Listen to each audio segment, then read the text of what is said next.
আল্লাহ রাব্বুল আলামিন বলেন, দুনিয়ার মানুষ এমন একটি সময় তুমি অতিবাহিত করেছো, তোমার নাম গন্ধ দুনিয়ায় ছিল না। আল্লাহ বলেন, হাল্লাতা আলাল ইনসানি হিনুম মিনাদ দাহরি লাম ইয়াকুন শাইআম মাযকুরা। ও দুনিয়ার মানুষ, এমন একটা সময় অতিবাহিত করেছো, তোমার নাম নিশানা উল্লেখযোগ্য তোমার কিছুই ছিল না।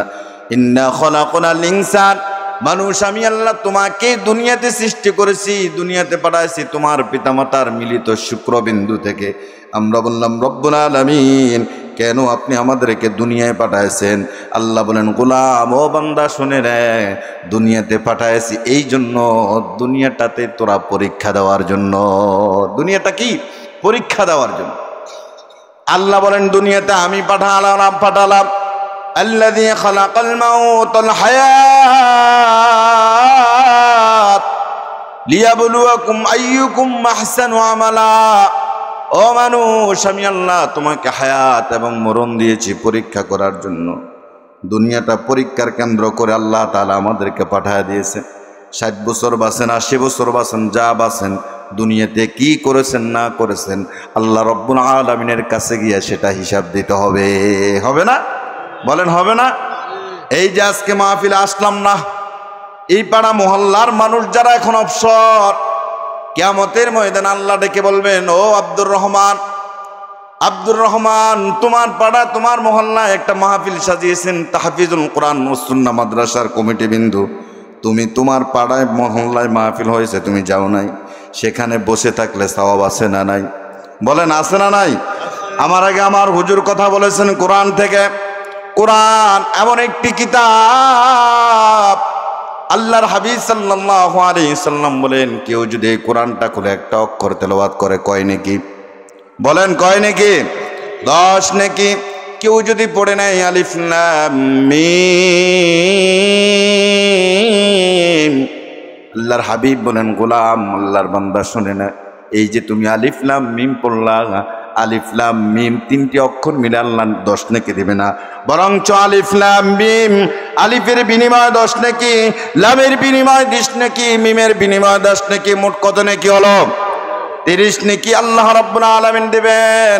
হুজুর কোরআন থেকে অনেকগুলো অক্ষর তেলাওয়াত করেছেন, আপনারা শুনেছেন, অনেকগুলো অক্ষর হুজুর তেলাওয়াত করে যতটুকু নেক অর্জন করেছেন, আপনারা এখানে যারা এসেছেন, যারা শুনেছেন, সমান সওয়াব আল্লাহ তাআলা আপনাদের আমলনামায় দিয়ে দিয়েছে। এখন মাহফিলে আসতে বসে দেখলে কোরআন শুনলে সওয়াব না সওয়াব।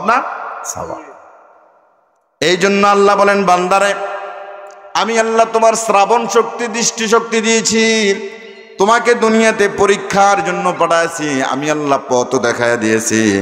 ইন্না হাদাইনাহুস সাবিলা ইম্মা শাকিরাও ওয়া ইম্মা কাফুরা।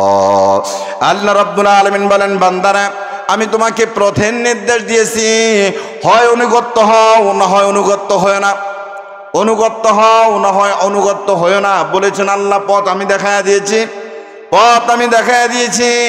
আল্লাহ বলেন, ইহদিনাস সিরাতাল মুস্তাকিম, আমি আল্লাহ জান্নাতের পথটা তোমাকে দেখাইছি, এই পথটা চললেই তুমি সোজা জান্নাতে চলে যাবা। যদি এই পথে না চলো, জাহান্নাম আছে না নাই? বলেন আছে না নাই?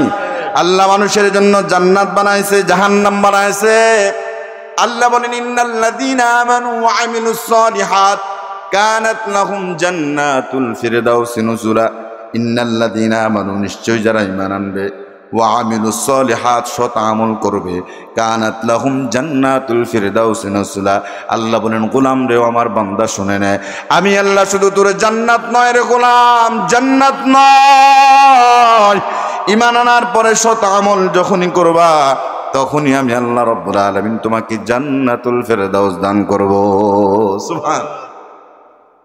তাহলে পিতামাতার মাধ্যমে দুনিয়ায় আসলাম, পিতামাতার মাধ্যমে আমরা দুনিয়ায় আসলাম। আল্লাহ বলেন, গোলাম রে, আমি আল্লাহর ইবাদত কর, পিতামাতার খেদমত কর। ওয়া ক্বাদা রাব্বুকা আল্লা তা'বুদু ইল্লা ইয়্যা ওয়া বিল ওয়ালিদাইনি ইহসানা।